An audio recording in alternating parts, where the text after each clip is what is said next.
Welcome, fam. Our kids are swimming in a sea of materialism. They are bombarded by ads that make them want everything from cars to phones to clothes to shoes to sneakers and everything else. What is it that we are teaching them that helps them free them from the consumerist trap, sets them up for a life of wealth and health and happiness? We're going to talk about that today on Freedom Friday.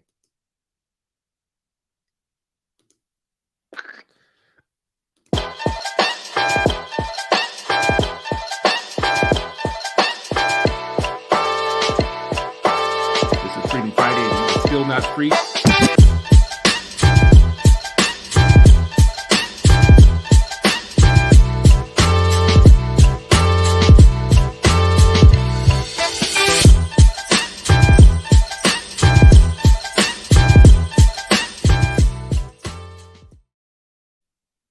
Welcome, friends and family. It is another Freedom Friday. We are back after a long time. It's Freedom Friday, and you are still not free, but hopefully you will be freer after an hour with Sharif El Mekki and myself. Here's my brother, the one and only legend, Sharif El Mekki, educator of all, school turnarounder, gap closer, jet setter, man on every stage and every place with pictures with everyone from Gandhi to Obama. How are you doing, brother? Good, man. I miss this. I miss us. I miss you. No, Guys, it's great to be back, man. it really is. Yeah. I miss us. So Fridays, good these to Freedom come. Fridays for me are a learning experience and a chance to kind of exchange, not by myself, like sitting in my room in my house by myself, reading Mhm. something, going, "Wow, I wonder what other people would think about Yeah, this." yeah. And you're always such a good, level-headed partner and know so much about things that it's good to bounce these ideas, off of you. And today's story topic, materialism with our young Mhm. people, came to me after watching a YouTube video. And the first thing I thought was, I wonder what Sharif thinks about, not about the subject itself, but what we should be teaching young people. Like, how would we teach? And that's Mhm. why you come into my mind oftentimes when I think of these things, because I think about them as like, that's an interesting idea. And then I think as a parent, man, what am I doing with my kids?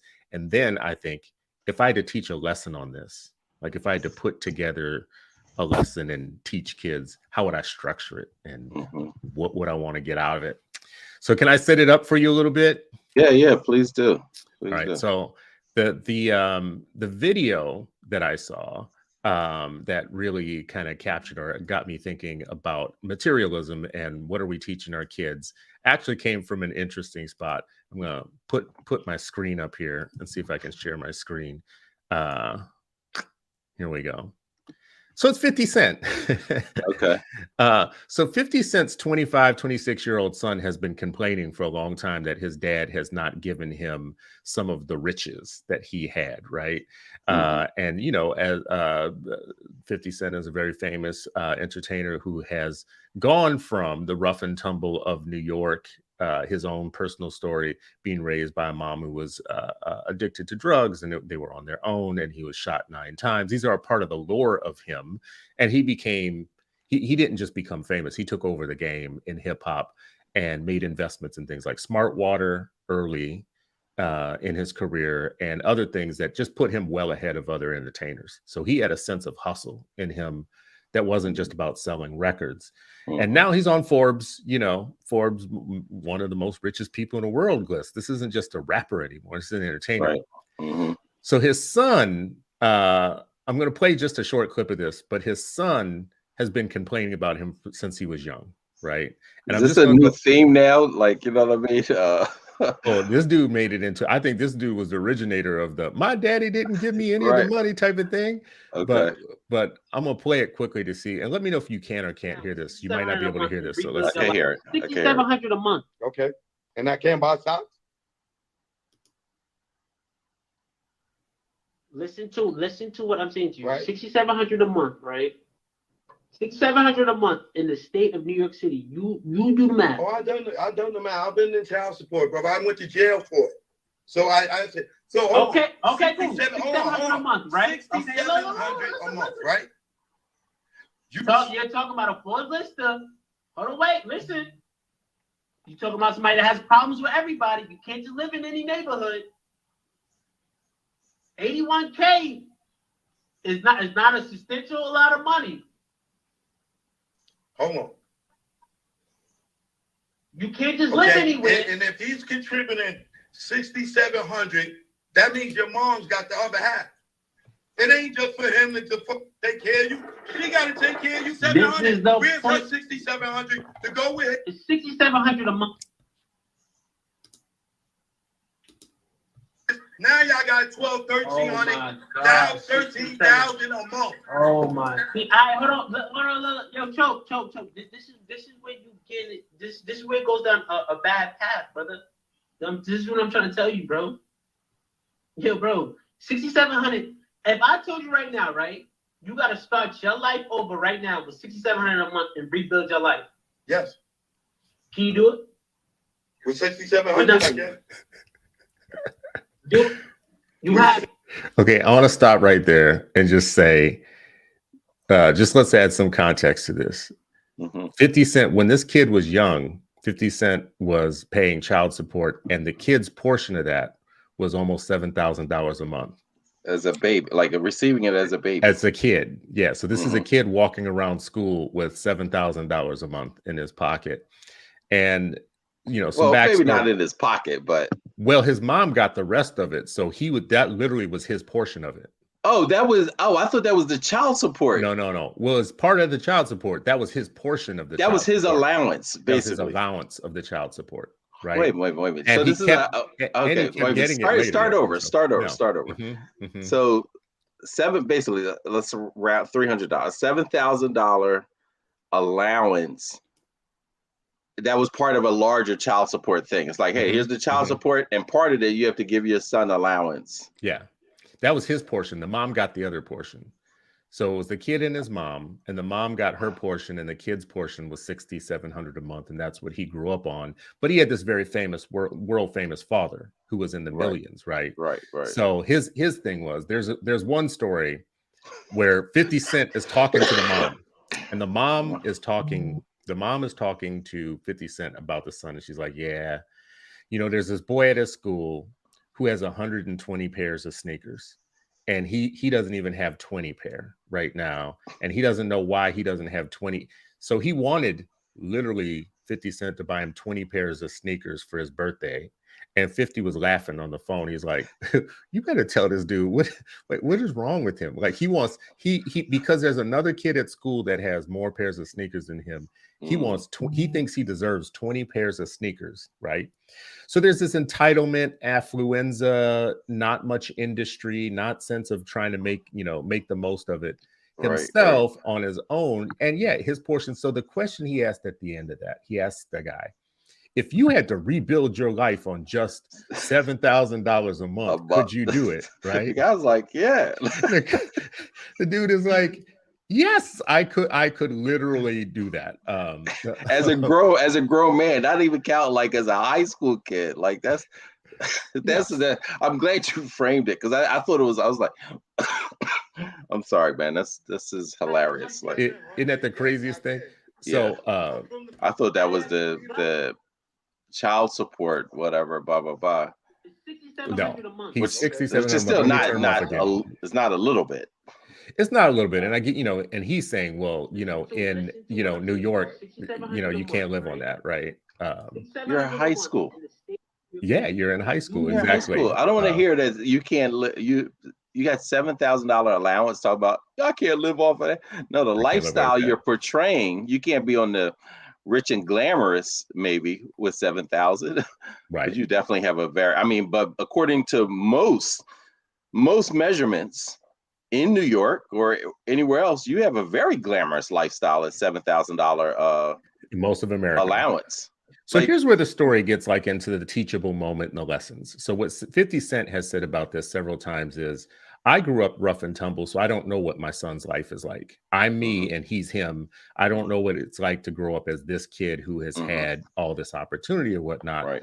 Right. But I don't understand it. So when he was 13 years old, 50 Cent is in the business of investing in things. That's his teachable moment. So he, at 13 years old, told Marquise, which is his son, listen, I will help you start a sneakerhead store, and this is before, because 50 Cent At has 13. business people at 13. So 50 Cent has business people, and they do all the market research for you, whatnot. This is how he made his investments. So the way he was going to teach his son was, if you're into sneakers so much and you think, and that's your passion or whatnot, cool. We will set up a sneaker store, an online sneaker store, and this is ahead of the curve. This was before that became a big deal. Yeah, So I mean, this could have been Ankrum and Dr. Simmons' client. Like, exactly. And you know, this is, I'm glad you mentioned that, because Ankrum and Cole and all the others who go to some of these sites where they get their sneakers, the ones where they are, you don't just get them, you have to be in contests to get them and all that. 50 Cent was thinking about that before those sites existed. Before it existed, yeah. So he would have been at the head of the curve, right? So this is him right here. This is a story about him. They were planning to open the store, and the son just wouldn't do any work. He just wouldn't follow through on any of it. And, you know, after a couple of years, he just had put no effort into it or whatnot. So it was all of his own doing. He just wanted the free stuff. He just he didn't want the hustle. Just hand it to me. Now, this is where this gets even crazier. Sneakers generated $70 billion last year. Sneakers generated $70 billion last year. Black retailers saw little of that, right? But who is buying them? Black culture and influence made athleisure a phenomenon, but only a handful of Black retail owners are benefiting from the trend. So all these people in our network that you and I both know, who have all these boxes of sneakers in their house, and you see them, they got a different pair every time you see them. They are literally the captives of an audience that are generating $700 billion. That Black people, that's $700 billion. Great. So people like 50 Cent's son, who thought he should get 20 pairs for his birthday, are basically the cattle, right? And he was trying to teach him a lesson on don't be the cattle, right? Be the cattle herder, right? If you want, I can teach you how to get 20 pair. Own the damn store that sells them, right? Yeah. Right? That's the way how you get 20 pair, yeah. So $70 billion industry, and we are teaching our kids to dress well. We're teaching them to never get a scuff on their shoes, and if they get a scuff, they need another pair. Don't get a crease in your Air Force Ones, or else you'll need another pair. And you know, these are $150, $160, $700, dollar shoes when they're once they become classic or whatever. Once they they evaluate. So it is somewhat of a business more than, do you want to be a consumer, a materialist or whatnot? I just want to go to one more thing and just say, here's an example. This Black mom was criticized for buying her kids a vending machine for Christmas. This is in Black Enterprise. This is one of my favorite stories a couple of years ago. It was this a year more ago. This mom was in the news and all over Facebook because she had bought her kids a straight up vending machine for Christmas and stuff to put in that vending machine or whatnot. Now, when I first read this, I didn't read the criticism part. I just thought that's a brilliant idea. I should find vending machines are about $600 to $1,000, right? Put them in the right place, though. Put them in the right place, and really, honestly, it's not hard to put them in the right place. They got snacks in them. America loves snacks. Yeah. The snack industry is bigger than like Americans are fat and they love snacks. There's two things that that you can count on in this world. So buying your child a $1,200 MacBook versus buying them a vending machine is two different lessons. Those are two very different lessons. And one of those lessons, Apple just makes the money off of you because Apple got your money. Nike makes the money off of you. The other lesson is you make the money off of you and build on it. So I want to stop there and say, this is what made me think, as a parent, what am I doing? And as teachers, what are we doing to get young people to understand it's not about buying, it's about owning. And the first thing you own is yourself. Don't be a patsy. How would I put that into a lesson, Sharif? Yeah, I mean, I think one, it's economics. But I would start off with, Jawanza Kunjufu said, a while ago that, if you live in a capitalistic society, but you're not teaching your children what capitalism is, that means you're setting them up. That means they'll just be walking through a world, right? Like that's like, someone traveling through, an area that has a whole lot of traps and tricks, but you can navigate it, but you don't teach them, right? Like when kids play video games and they like to get from level 1 to level 2, they're making sure that they are understanding, and Cole calls it the code, right? Like they understand, hey, and they're getting all the download and information of how do I navigate, get past the dragon and get to, whatever it is. And I'm sure somebody's chuckling because that ain't the games that they be playing. But I'm, when I think of game, I'm thinking Dungeons and Dragons, right? Like, how do you navigate the space? And so Juwanza Kunjufu is capitalistic. This is all built on capitalism, but you don't have a single lesson to your child about what capitalism is. It's like, then you're not fully educating them, right? And at school, at Shoemaker, we had an economics class for our high school students. We have financial literacy and economics as courses because we wanted them to have at least a nascent level of understanding of this is how they built all of this. Here's how you can use it, manipulate it, but this is also how they'll trick and trap you. Mm-hmm. Right? Send a kid to college without understanding what interest is and what that credit card means, right? Like that free call, and they'll get you like, you're homesick. Hey, if you fill out this application, you can have a free card to call home. You have a phone. Back then, they would trick folks with phone cards. Mm-hmm. Mm-hmm. Now looking at interest being 28%. So like teaching a kid like, yo, if they see that, look at this. What they're saying is every dollar is going to be inflation, personal inflation on what your dollar is worth at this point. It's going to be worthy for them, but not worth much for you. Mm-hmm. Mm-hmm. And then you're buying things that's going to depreciate. And what does it mean when something depreciates, right? Like if we're not teaching our kids this, and these aren't like, a lot of times people look at this stuff like, oh, that's super complicated, blah, blah, blah. It's not complicated, right? We just have to understand like this is an important part of educating someone that's living in this country that is the prey often. They're the prey. Mm-hmm. Mm-hmm. Stop setting our children up to be prey. Like that, like have that first. I don't want my child to be prey of a $70 billion industry. Right. And it's almost like you can't get away from it because, like, listen, I was anti-Jordan for a long time. I don't mean the man, I mean the shoe. Mm-hmm. Because I can remember when shoes first went over $100, and I thought that's the dumbest thing I've ever heard. I remember thinking this to myself back then. This is a long time ago. This is a long time ago. Right? I remember when I first saw it. I'm like, how can a shoe cost $100? Like I couldn't wrap my mind around it. And at some point, I remember reading a thing that it was like $8 to make them. Mm-hmm. I mean, these are shoes they're selling to you for $100 that are being made in sweatshops where people are being paid pennies a day to to make them. This is back then. I don't know what they've done since, but I remember reading that thinking $8 and you fools are paying $100 walking around because you got some basketball player's name on them who basically said he never wanted to get any social justice issues because Republicans buy shoes too. And I thought, what a gross black capitalism cycle of things. He's enriching himself, slapping his names on something that people are literally starting to kill themselves for because now they're worth so much. They're not worth, but they are valued at $100. If you're walking through the wrong neighborhood with pair, I mean, people forget this. There were years in which people were literally getting jacked up for their shoes, right? I remember that was the first time I saw someone actually killed during, I didn't see it, but someone killed during a robbery, right? Because before, it was like people they might stick you up, they might take your stuff, but you would live, and I remember they shot the guy anyway. Yeah. And it was over some Jordan, and I was just like, yo, this is a different level of depravity. Do you think part of the problem with maybe teaching this, let's say you're an educator, not a parent. As a parent, you can teach your kids whatever you want. So as a parent, I can say to my kids, like, listen, we participate in an economy and it's not philosophical. It's actually literally, we participate in an economy. This is how we bring groceries home. I could teach them things about ethical spending, like don't just spend everywhere. Like think about who you're, spending your money with.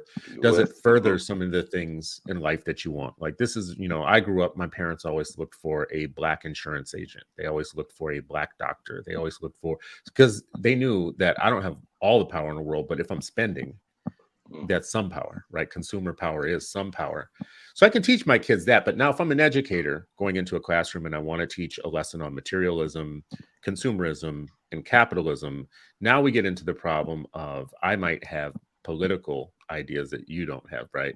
So like, am I going to teach about Marxist ideas and capitalist ideas? And like, how am I going to teach this thing? Like, there's some people, when you get into materialism, they're like, we shouldn't be buying any of this. Like, they're they're kind of like you out there making their own honey. Talking about, I ain't buying no corporate honey. They feed their bees sugar water and keep them in a box. They don't even fly around. I'm not. Yeah, we're not gonna fly in this capitalist air. We don't want bees fly. I mean, to some extent, I have known people in my life where they believe very heartily in recycling things, buy local, don't buy global. They avoid anything made by Unilever or Kraft, big companies and all that stuff, like these big corporations. So it's part of their ethic. It's part of their spending ethic. But as a teacher, I mean, do you have to take a side in capitalism if you're going to teach this lesson? The beauty about teaching is you don't have to, like, there are levels to it. Like, yeah, you can say like, hey, this is what I do. This is what I believe. And I believe in sharing and being transparent with students. And look, there's plenty of things I would believe in, or it could be as simple as, yo, KRS-One is better than that trash you're listening to. Oh, no, it's not. Right? Like, it could be easy as that. Or it can also be like, I can teach about materialism without saying a word about materialism. I can, because it goes back to more about this. How do you do that? If I'm teaching a level, if I'm teaching, I think this is a part of, like, the best teachers tie teaching to the reality of a child, to the world that they live in. It helps them understand. So it goes from theory, a theoretical concept, to applied science. So if I'm teaching about interest, right, I'm teaching about materialism, right? Because the kid at the end might say like, yo, that's whack. Yo, that's oppressive, right? If I'm teaching a child like, hey, if I give you $1, but you have to return 10 to me, I'm teaching them about the system, right? But then I'm applying, here's the mathematics behind that. Like, what's the difference between $1 and $10? How much of a markup is that? What's the percentage higher than that, right? And then I'm just saying like, okay, the word problem that you bring about, you're sharing with them like, hey, you needed $1 to get across town. Someone gave it to you. You desperately need it. And of course, $1, you just play with the numbers to make it reality to their real world, right? What does an Uber cost to get from Philly to King of Prussia, or SEPTA, that's the transportation. What does it cost to get from point A to point B? Something they do every day. And you don't have it. You lost your money. And now you have to get it, but you have to get home. What would you do? What would you do? And then your homie says, oh no, I got you, fam, I got you. Or your teacher like, oh, I got you, don't even worry about it. But then you got a letter that says, hey, there's a 26% interest rate on that $2 that you use to get home. Right? So you're applying it to something that you needed to do. You felt like, I have to get home. And now here's the kickback. And if you don't, here's the ramifications, right? Like, all of this could be done, and you can be done, not as glib as I'm doing it, but like a well thought out lesson plan that's teaching about interest, which is a mathematical principle, right? The decimal, right, was something Americans struggle with, right? Percentages and decimals and fractions, all of this can be tied in, but applied to a kid that has to do something. And not just like, oh, I want to buy a bag of chips. Like, no, something that's more pressing, more, like more, heartfelt than, oh yeah, you wanted to buy a bag of chips. Like, nah, you actually had to get home to take care of something, or like having to solve a real problem, a real world problem, a real world problem. And then that, and mostly, and I would say sometimes, like, the vast majority of the time you can do this. You can do this in some kind of way to tie it in. And that's the point. There's so many people who are teaching that have no concept about real world, or they're just picking up the book. A textbook company doesn't care about real world problems for the most part. They're not connected. It's like, all right, here are the things, here's the standards. All right, we're going to create a bunch of problems. so far from you that it has nothing to do with what you your live reality in. But suppose we're doing this, but we also have just this understanding of a Black child in America needs to know this. And I'm adding that. That's not what textbooks are saying, like, yo, Black children in America need to know X, Y, Z. They're not thinking about that. They're like, how do we make this money? But as a teacher, my job is to take the standard, but also apply, here's Black America. And here's being Black in America. Right. And that's why they say all education has a political element to it. Because if I know this and I'm aware, like, yo, folks gonna be trying to get these. We're talking about liberation. This company's trying to liberate that change out of that kid's pocket. That's and my mom used to say, like, she was like, they trying to see how fast they can get that out of your pocket. That's their whole game. How quickly can they get that penny out of your pocket? And so, yeah, as you said, as a parent, like we're saying all kind of things, teaching them. No, we're not buying this. We're looking at the bulk rate of this, all of that, right? Like, I hated having no frills, but she's like, it's the same thing. You know, it's the same thing. You know what I mean? I'm like, yeah, but that would say no frills. That would say Kellogg. You know what I mean? What is the class that you think you teach this in? Do you teach this in social studies or math? Or reading? Like, where's the appropriate place to drop this lesson? That's the beauty of it, Chris. This lesson can be threaded throughout all those classes. Certainly a math class. But if I'm in social studies and I'm teaching whatever it is, I can bring mathematics in, right? Like, I was a literature and history teacher. Like, all of this was threaded. My principal would come observe me, and sometimes he would whisper, he's like, is it social studies or is it English? I'm like, it's both. Like, they're inseparable, right? Because how I chose to teach English always had a historical element in it. And history, obviously, we were reading and writing and speaking and looking at primary documents. So we're also looking at grammar and things like that as we're writing and reading about it. So the beauty of it is but it starts beyond that. Forget the subject.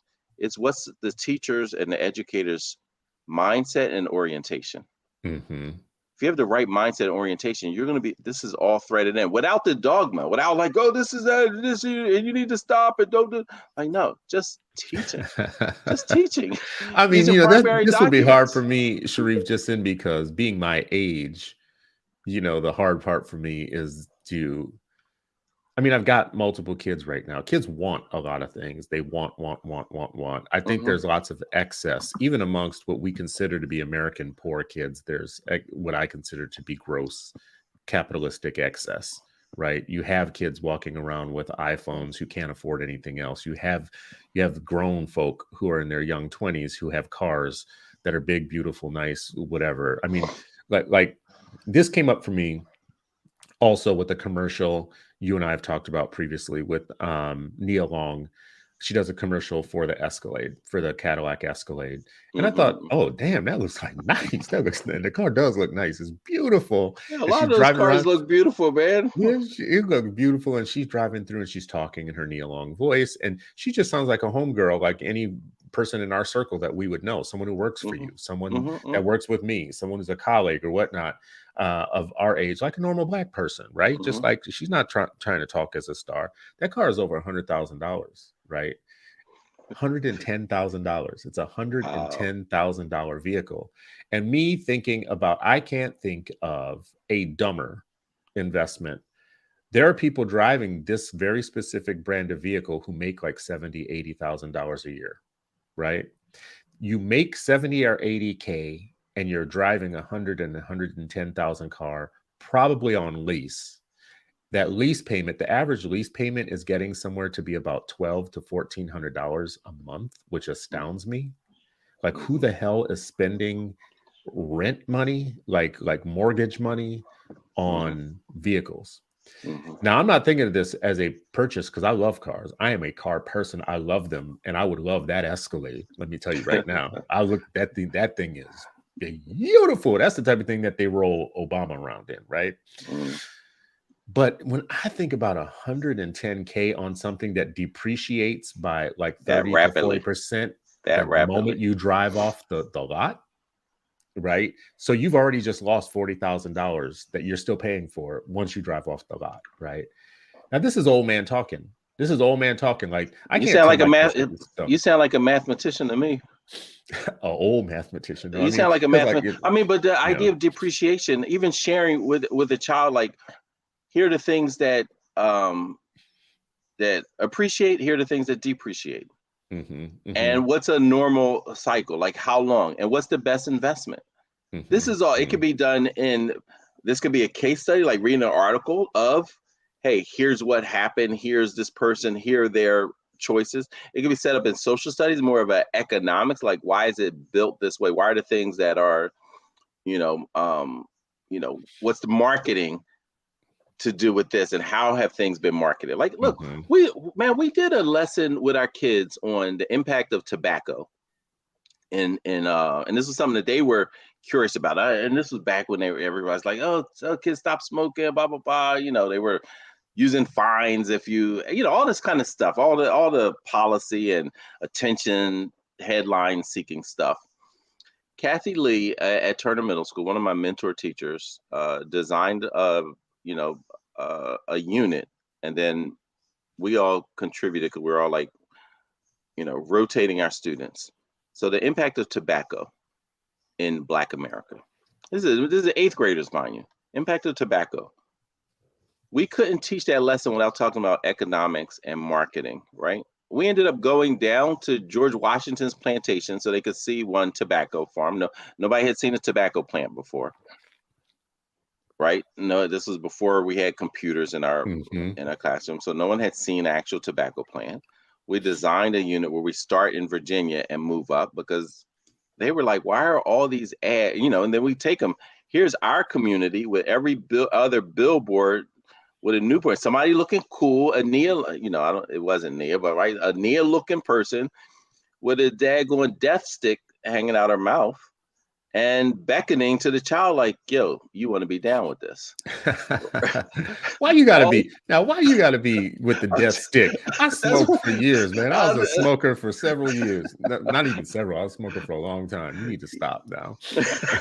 but then going down and see, but we couldn't talk about this without like you were always tied to this. And when they couldn't make money off you growing it at the level that they were, when these plantations, when they saw like the vastness of a plantation, right? Because they see farm, but they see pictures, it's a cow there, this there. When they could see, like, it was almost like an ocean where you couldn't stop seeing, like, these crops landed to the other side of the horizon, right? Like you couldn't see, where does this end? I'm like, this is what a plantation looked like back then. And they weren't trying to do the work. They were trying to think about how to make money off of this without lifting a finger besides a pen and a whip.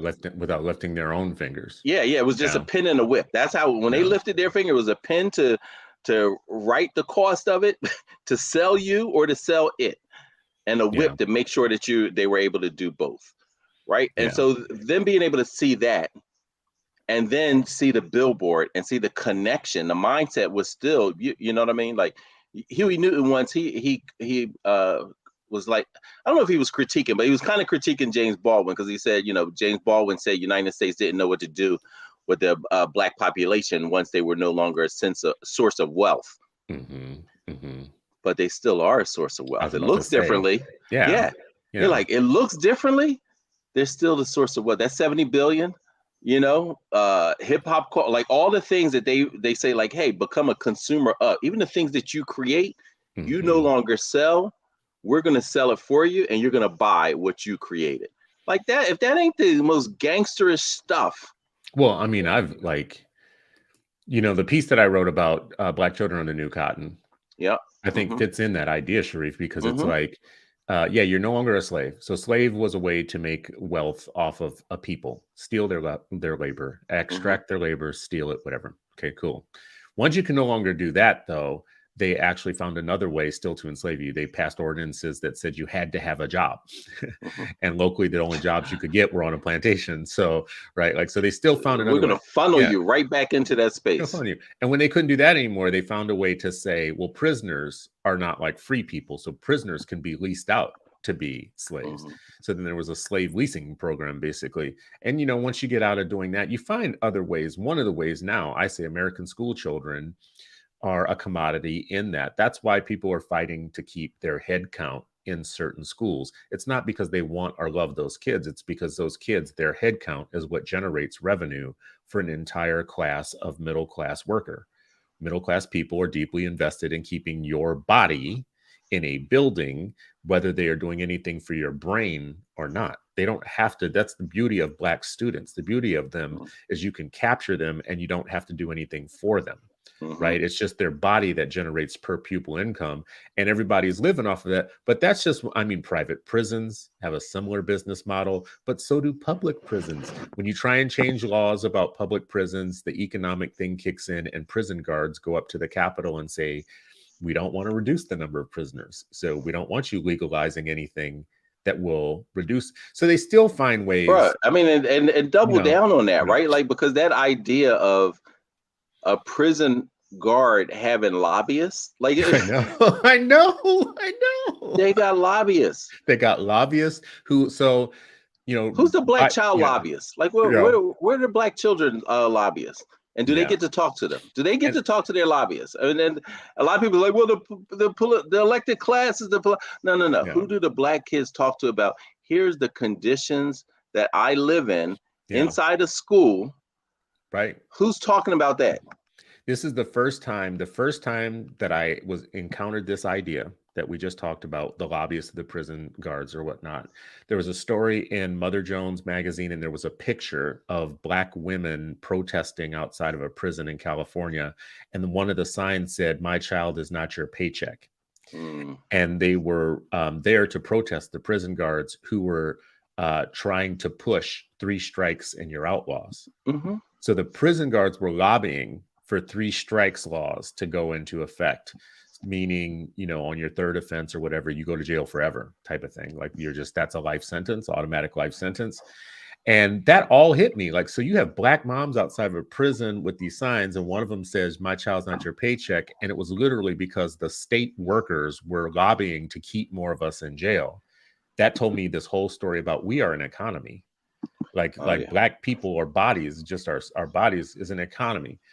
So getting back to our, like, you know, materialism, like we don't want to teach our kids to be a commodity. We don't want to teach them to be a commodity in education or in the judicial system. Entire police departments actually have militarized themselves by earning extra money by fining us for crazy things. Like, fines have generated the weapons that they now use, which gives them even more incentive to bust our door downs with no warrant walks, no knock warrants, no knock warrants, warrants, you know. And so it's all like this crazy industry. And then on top of all of that, the music our kids listen to, the media that they consume, all of it is teaching them to have shifty values of just consume. You'll be a better person if you have better shoes, if you have better pants, if you have the right hairstyle, if you walk the right way, if you talk the right way. In prep for today, I found some stats. One of them that says that 75% of United States tweens, which is 8 to 12, have already decided that they want to be rich in their life, and that's one of their primary goals. It's a very high number. 61% of them want to get. Did they say that high? Did they say anything about how high, like comparatively? This one doesn't say comparative, but this is some of the other stats are comparative in how much they know about finance. So I'll get that in a second. So 75% of them want to be rich one day. 61% of them want to get there by being famous, right?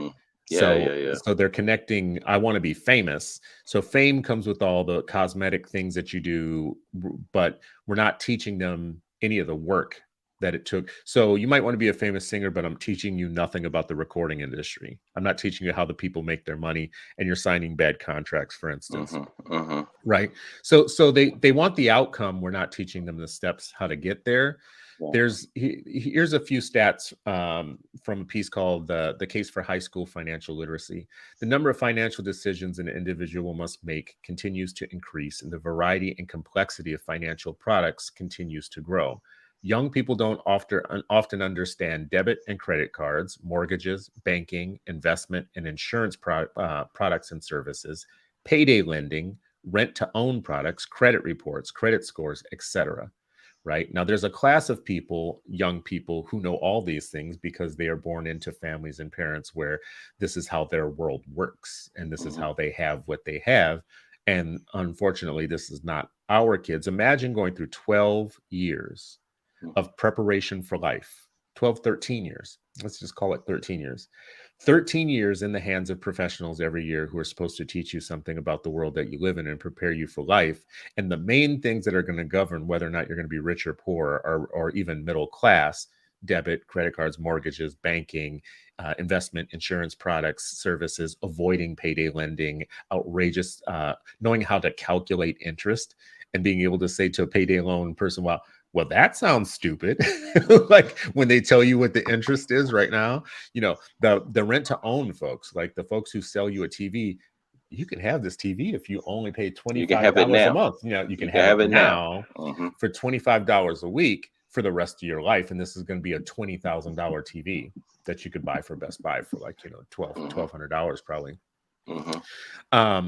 Many students do not understand one of the most important financial decisions they will make in their lives is choosing whether they should go to college after high school, and if they decide to pursue additional education, what field to specialize in.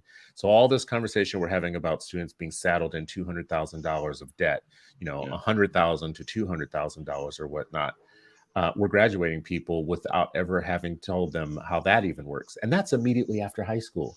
Something like 69% of kids are enrolling in college now, which is a very high number. It doesn't mean they're going to finish, but enrolling right after high school. Imagine going right from 12th grade to 13th grade without anybody advising you that you're about to take on a crazy amount of debt for no reason, for a degree that's going to do nothing for you. Why are we? And you're going to pay it back for them. And maybe. That's a different show. I was about to say maybe we are. I don't understand. No, I'm talking about like the taxes, right? Like somebody's paying all that back. Somebody's that was the big pushback. Like, wait a minute, I'm working. That's what the ads are now. Like, you did this. You're working in the minefield. I'm in a minefield, in a mine. Or as a plumber, you didn't go to college basically, and you're paying. The one commercial, like, you're paying for it, is in Pennsylvania. They're making you pay for this blue-haired barista. Barista. And, I was like, oh my God, like, talk about like trying to paint it in one specific particular way. But a lot of people were just like, yeah, why am I paying for that? Well, I mean, and to be very honest with you, I don't know why I'm paying for that. Like, it's not because I have some right-wing thing in me. It's just you went to school for 12 years. And you took on, I mean, let me just be harsh about it. You signed a very stupid document under a very stupid premise. And I don't say it that way to be insulting. I say it that way to say, even if it's not your fault, it's a stupid arrangement. The idea that you will spend years and years of your life paying a loan that almost never goes down, even though there are people, I've seen stories of people whose interest is so stupid, so crazy stupid, that they've paid almost what they owe, and they owe much, and they already paid. Yeah. I mean, and on the other side of that, man, it's like, my thing is, when banks, when the automobile, when all these other things, like, they get that type of bailout, so I'm just like, all right. So yes, even the purple haired girl that's a barista, like, yeah, Wall Street makes a bunch of bad decisions, and as a country, as a society, we say, hey, it's better as a country if there is some type of bailout for this. I don't agree with all of it, right? Like, with some of it, and then I also think about myself, man. I was 16. Wait, let's just stop there for just 1 second. Just stop on that for a second.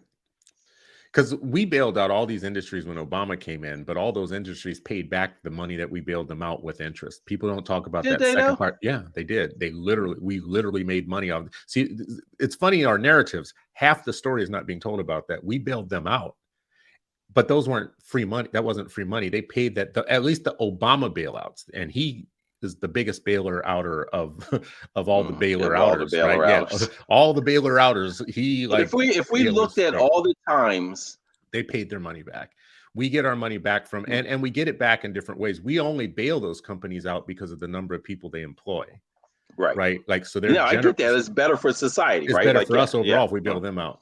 It is not better for us to allow people to keep signing stupid contracts that put them in $200,000 of debt each and then bail that out without ever like restructuring. Why did you like, there's some questions we're missing.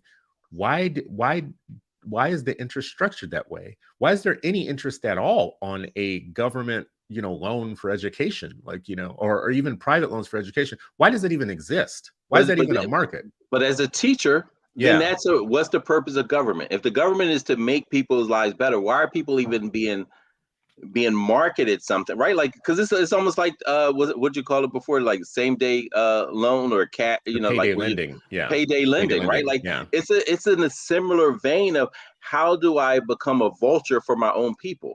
The idea of a government trying to be a good steward for a country and say like, hey, we will all flourish if we have some checks and balances for a government, because this is great for an 8th grade. Like, how much, for a student, if I want them to think like, hey, how much invasion is it, like just free choice, or should it be some guardrails, right? Like, this is the kind of stuff I would want my middle school, even the elementary school student, like, how much would we come to agree, like, yes, I do want some type of I do want somebody watching my back when I'm on my way to college, if I'm my first generation, right? Like, and you could play all these scenarios and get them to start critically thinking about what type of society do they want and what do they want to critique, right? Because the idea like, oh yeah, you signed a bad contract and we're the government and we see it happening times billions, and we're actually going to support them in a way of like, like when I read years ago, like when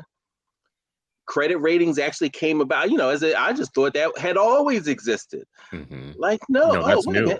Yeah, that's newer. That didn't always exist, right? Like, and so when you're seeing how all this puzzle fits together, and this goes back to what Joanne just said, like, if we're not teaching our students, like if I was still in the classroom and I'm teaching social studies or economics or government or history, all of this, capitalism is going to be threaded throughout. Like, hey, here's when, and I forget what else was tied. Something was tied to the credit score that showed like, oh, this was a backdoor deal. Like, oh, they're doing that. Let's apply this. And then we can make interest. Oh, if you score here, then your interest is going to be here, right? Like, not low. It's the opposite of what you would, kind of think. Like, oh, if you're struggling more, then all right, we're going to like, nah, you're a risk. And so we're going to make sure we triple or quadruple our money because you're a risk. Like, that's predatory. Well, and I mean, what role is the government in all of that space? So it seems to me that a lesson plan for this on materialism, consumerism, and capitalism, a lesson plan would need to have some higher level lessons just about government and banking but it still goes back to your mindset and orientation too, right, Chris? Because if you're thinking about this as a Black person, or any person, but yeah, I think like as Black people, definitely, if there's like if there was a Black pedagogy about this, we would have to start with the state of the world and the history of how does government interact with this? How does commerce interact with this? All these things that we consume and that we buy or whatnot come from somewhere. Let's talk about that a little bit. So a lot of this to me would fit into the more foundational understanding of the thing, but then you would have to get to a part of the lesson plan that was also about the practicalities of how this shows up in your life too. So so all the other stuff, to me is foundational. This is the theoretical, philosophical kind of background history, all that stuff into one ball. And then the next thing would be like, you have to apply it to relevant contemporary times. And part of that would be like, this is how the credit system works. Right. And this is why you don't sign X, or this is why you calculate interest. And this is how you calculate interest. Those things this whole thing that we talk about counselors all the time about how few of them we actually have. I was just always taught that like people go to college do well in life. I wasn't taught that you have to be more specific than that. So my oldest, if you were to talk to him, my thing was just like, you going to college, you going to college. But I didn't get more specific than that. I didn't like, it was just like, you got to go to college, right? Right, That was the yeah. assumption. But when he turned 18, I wrote him a letter from his dad saying, this is the way that I understand the world right now. You're a man now, but this is how I understand, and you're going to learn more than I know. But I did in that. If you were to ask him, you go back and look at the letter I wrote him when he was 18. I talked about credit score only because I had bad credit at one time. And and no one had taught me about how credit works or whatnot. So I put in this letter to him, guard your credit like you're guarding your life, because in this country, it's actually how people decide what they're going to give you or not give you in a lot of important cases, whatever. And I didn't even know the whole story about it. I was just telling him things I had learned. And this was in the 90s. You were sharing that.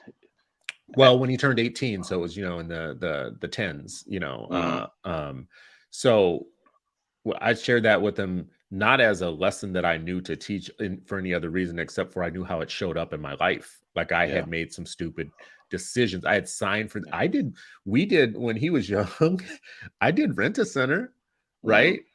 I look back now and I think about, it sounded like such a good deal. I just paid this one fee and I had like a whole apartment of furniture. Yeah. Like, you're just like, I'm just paying this because you're looking at, but that's also part of the education. Like you're looking at that month, right? Yeah. And it also speaks to, not because even that month, Sharif, it's by week.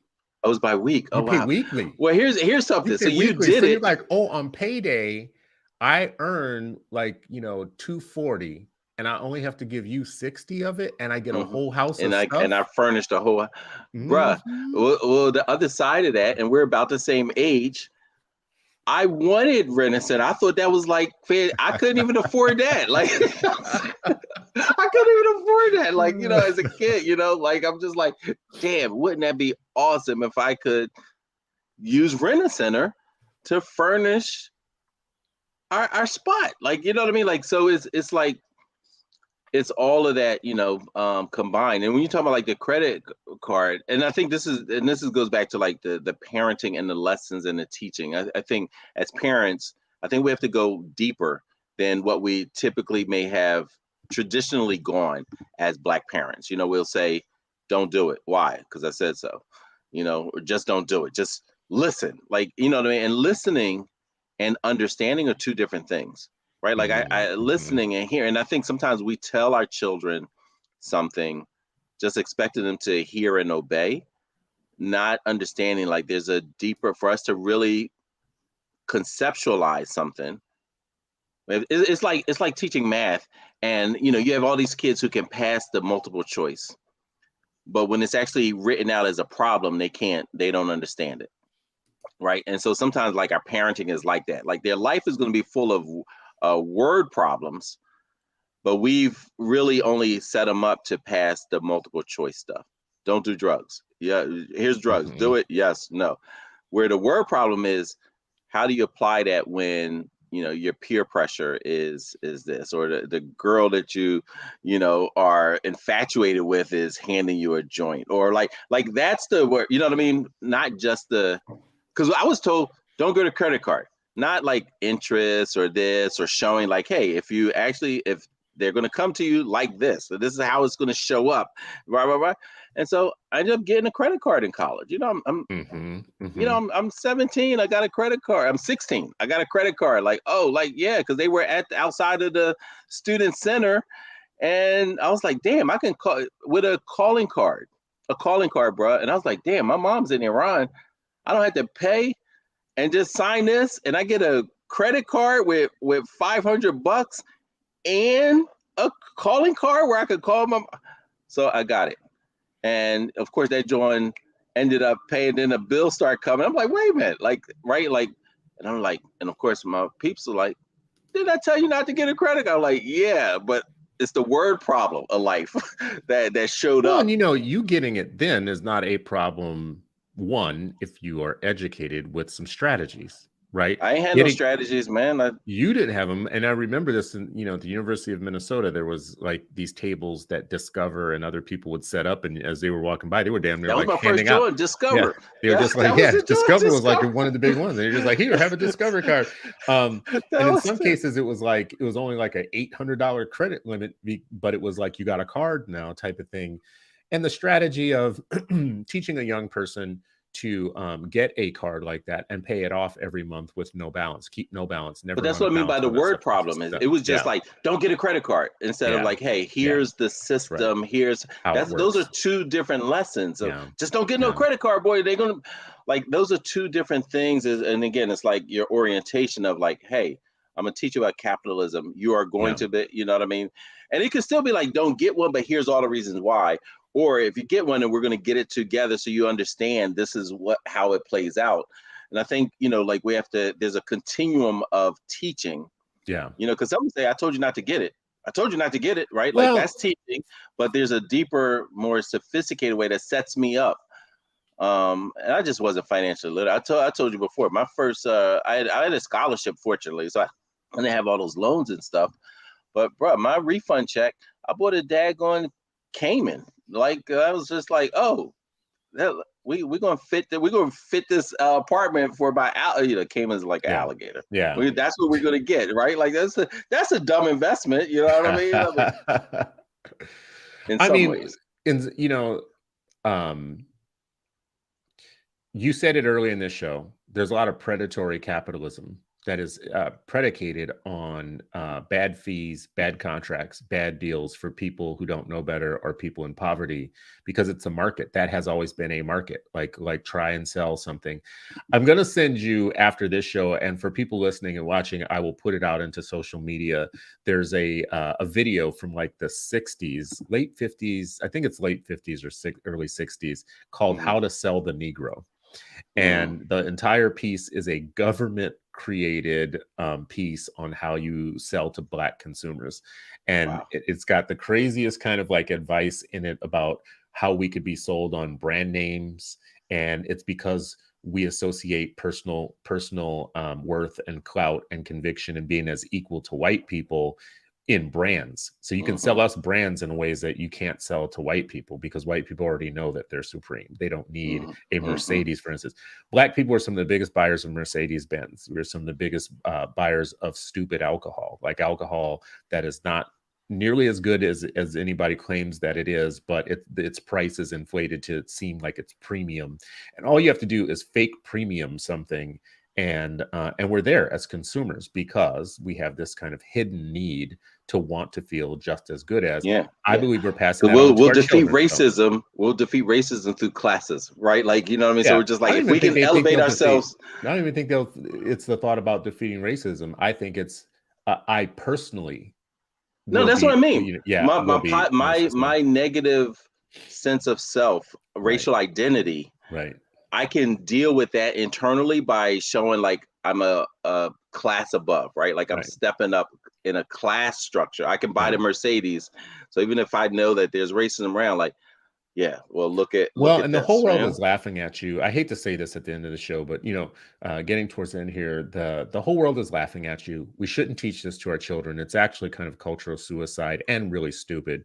But I, having people show up in $1,000 shoes and tags all over them. This is Gucci. This is Burberry. This is that.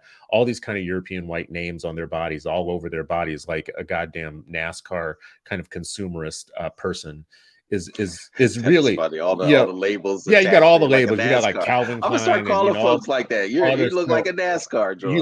You look like an ass car is what you look like. You just look like something that somebody has attached all these European names and labels, and they're laughing at you. You are an industry. You are literally tattooing on your body the idea of consumerist stooge. You are not getting richer from it. You think you're looking high and fine and mighty as possible. And then on top of all of this, Sharif, this is where the lesson is really stupid, because wealthy people, and I know wealthy people now like I've never known before, and I've interacted with wealthy people, and they're labelless, like no label situation. I told this story a few days ago actually, and I'll tell it just quickly. Very, very, very wealthy person that I met that I didn't know was wealthy at all. Served on a board with, offered me a ride, and I'm a car person. I love cars. I love nice cars. Like, it's a thing that I really love. I don't have one, but I really love them. And as I'm sitting in his car and we're talking, and he's just talking, he's just shooting the crap with me, right? And I'm looking around the car and I'm figuring out I don't know what kind of car this is. And that never happens to me because, number one, first of all, cars have badging. So you can just look at a badge. You can look for a badge. You'll find one quickly. I never sit in a car and not know that it's a Chevy or a Ford or a Mercedes or a Infiniti or whatever it might be, right? Like a Porsche. They have, some of the cars have smells to them. I can smell a VW. Like when I get in a VW, VWs have a very distinctive smell across all of their lines. I don't know if you know this, like, but if you've ever sat in a VW or owned one, they have a smell to them. But I couldn't figure out what this car was. And it turns out the reason I couldn't figure out what this car was like, there's only like 8 to 10 of them made a year type of thing or whatnot. This is like like what sheiks do. And it is not all badged up with all kinds of like fancy stuff in it or whatnot, right? And this person who I'm talking about, their clothing was not all badged up or whatever. Now, I'm sure this person is wearing a $600, $700, $800 t-shirt that looks like a t-shirt. There's no badging on it though. There's no like Calvin Klein, Dior. There's nothing on it that gives you any type of like, look at me. As a matter of fact, it's the complete opposite. This is such good material. And this is so like, such a flex that I don't even need to. It's not going to shrink after a couple washes, kind of thing. No, on the 80th wash, it's going to look like you bought it the first day you bought it or whatnot. Right. But it's such a flex that I don't even have to, like, I have so much money, I don't even have to brag about it. I don't even want you to know. You can't get this shirt, right? That's how rich people are. Phony rich people, petty bourgeois people actually need all the labels and the symbols or whatnot. I don't mind that.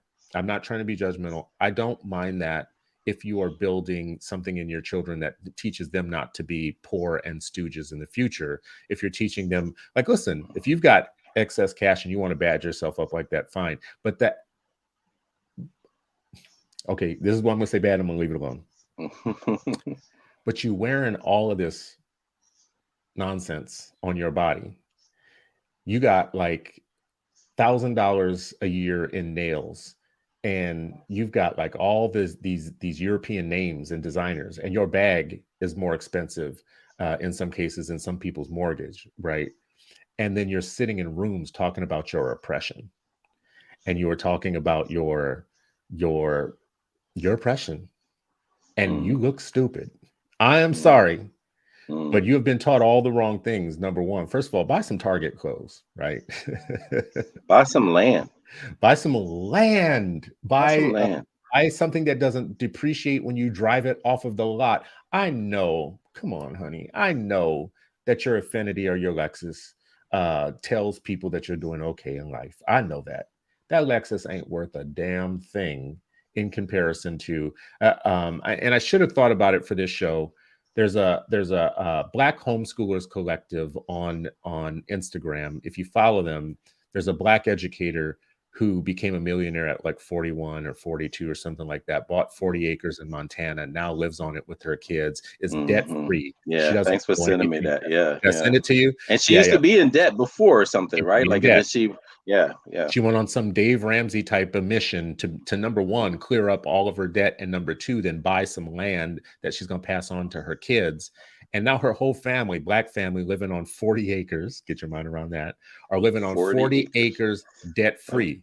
So all the not money waiting for those 40 acres, getting those 40 acres. Got the 40 acres. And that to me is the difference in the lesson. That's a more positive place to land. Earlier in the show, we talked about the mom who bought her kids a vending machine for Christmas, and she got criticized for it. You didn't say what the criticism, or at least put the link in the thing so people can read it later too, because I'm curious about the criticism part. Yeah, and I think part of the criticism is it's Christmas. I mean, you're supposed to buy your kids toys. You're not supposed to buy them, investment like a vending, like, what kid wants to unwrap a vending machine, right? Man, I would have. Like if somebody would have given me that back in the day, man, I would have put that joint. You would have put it where? In my school, outside my school, in the teacher's lounge, like, you know what I mean, across the street from the, like yeah, as a kid, like, man, that's and like you said, you Yeah. could put it almost anywhere. You know what I mean? I feel like the better lesson, and I shouldn't went on so long with the negative. The better lesson is the vending machine mom. The better lesson is the Black educator mom who is now debt free with kids that are running free now. She doesn't And have. She's land, not and stressed. She land, got the land. She got 40 40 acres. acres, like, you know Yeah, what I mean? Like with kids, yeah. right? Like, oh, you know, and my college roommate, you know, they live right outside of Philadelphia. You know, and the parents had a huge yard. He They were like, he was looking for a house builder. They're like, just build a house on the land. And you know, I was Yeah. just like, that's amazing. Like, yeah, like just and that's what he did. He built this. I'm talking about like not only intergenerationally, but his parents had invested in a type of space, you know. And I've never seen him in any, you know, $100,000 car, whatever, you know, all that kind of stuff. Oh, Like they well, were then he like, ain't worth nothing. yeah, Come on, exactly. man. But now he has and so their grandkids are in the plot of land that they invested in. Like, talk about generational Yeah. impact. And I just thought, like, wow, that's amazing. Like, you know, that's amazing. And here's the sister for everybody who wants to know. We were just talking about her name is Pamela Smith. She's an entrepreneur. And listen to her profile there, right? You know, like debt-free millionaire, homeschool, mompreneur, owns 46 acres of land. And what you can see is in her feed, a lot of it is about the lifestyle that she's been afforded now that, you know, she's freed herself of debt and bad business decisions and not owning anything. I want to And now visit there. what's I've always wanted to visit Montana, Montana. Wyoming. Yeah. I want to go fishing out there, actually. So I don't know if it's like a place that I've always wanted to go, but I will say this much, you know, like the idea of finding a place, she was living in a place where the same amount of money wouldn't have bought her very much. So the idea of finding the places in the United States where you could go and live the bigger lifestyle, we have too many people that feel like the arc of success is getting your little shitty condo in some urban city like, you know, Los Angeles or San Francisco or someplace where you're going to be house poor is what you're going to be. You're going to be like house rich in a way, but you're going to get the Uber delivers food on a regular basis. You're going to have a certain lifestyle, but her lifestyle is actually ensuring that her kids are actually not going to enter life in debt of any sort, right? We still have people dying and their kids don't know how to pay for funerals, which is a problem, right? This is, you know, this is something we live with. The bottom line is it doesn't have to be that way. This isn't just about ripping on people. This is about what's the educative process that they can help us out of this. Anyway, Sharif, as always, you helped me unpack. What's your final word on this? Like the teaching our kids about materialism, consumerism, and capitalism. Yeah, I would say this all ties back to, you know, I don't think you can have a sound education without the educators having a political orientation. And I'm not talking about Republican, Democrat, Green Party politics, although that may play into it. I'm talking about just a political orientation of, as Dr. Greg Card talks about often, like, how do you see yourself? How do you see each other, and how do others see you, are all part of the education, and particularly when you talk about economics. And I can't help but to think of how schools, and as well as places adjacent to schools, right? Because this could be community center. This is why I love Reconstruction.us so much. These are the type of things that you know, Kaya Henderson and her team are teaching. Like, hey, even if it's not in your school, we're going to have a master. Everybody talking about master class. Well, the students are getting master classes on things that may not necessarily find their way into schooling, but it is part of the education of children. And particularly when we think about Huey Newton and this all, you know, tying this all up, where he said youths are passed through schools that don't teach, then forced to search for jobs that don't exist, and finally left stranded in the street to stare at the glamorous lives advertised around them, not lived around them, the glamorous lives advertised around them. and how much that's basically catching a fish on a baited hook. And how often our children are not set up to view like that's a baited hook. They think that's the glamour that I want. That's it. Let's teach our children to avoid that baited hook. It looks amazing. Don't fall for the bait, right? Like, and again, it's not just, again, we always talk about it at the center. It's not just the child. If we educate them well, we're impacting that student's grandchildren and beyond, right? Like, and that's how we have to approach education. What's going to set up not just the student for now, what's going to set them up so that their grandchildren thrive? That's a different orientation. And you can't think about someone's grandchildren without thinking about what's the economic and political aspect of and how does all of that tie into the educational process that we're supposed to provide. I think that's great advice. Is you're not just educating a kid, you're educating a community, you're educating a race, you're educating for the future, you're educating for liberation. Like it's more than teaching a kid. So my frame around how do we teach our young people about materialism, consumerism, and capitalism, the only reason to do that is not just to give them a lesson about those concepts. It's actually to give them a lesson that frees them and their people and their families from right now, where we are right now, which is we are very much prey. We are not the predator. We are the prey of capitalist systems. And there are people making money off of us and living off of us in so many ways. And we're a good cash crop. Like when I say that Black kids are the new cotton, Black people are the new cotton, and we are a good cash crop. We actually are. You can tell us that something makes us look, feel, or sound better, and we will buy it. And we're some of the biggest. We're some of the biggest kind of consumers of household cleaning products, of soap, of many cosmetics. And cosmetics is such a good one, to think about because. Look good, feel good, smell good, sound good, whatever. We have been told in so many ways that we are not any of those things, that we make a bumper crop when it comes to selling us any of those products. And unfortunately, I'm sad to see it start early with our young people, with our kids. I see babies with like crazy brands on them who don't have a baby bond, don't have a 504 or whatever the different kind of college planning products are. And there's no good reason for us to keep graduating kids that don't understand debt, credit, banking, interest loans, student loans. The very first one they're going to encounter is that student loan one. We really got to interrupt that process.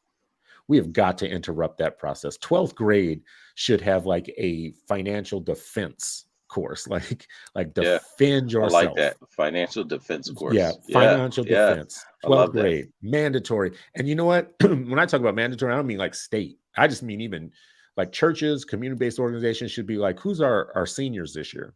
In this city, we're going to talk to seniors. Defend yourself next year, because next year you filling out FAFSAs and everything else right now. Let us defend you.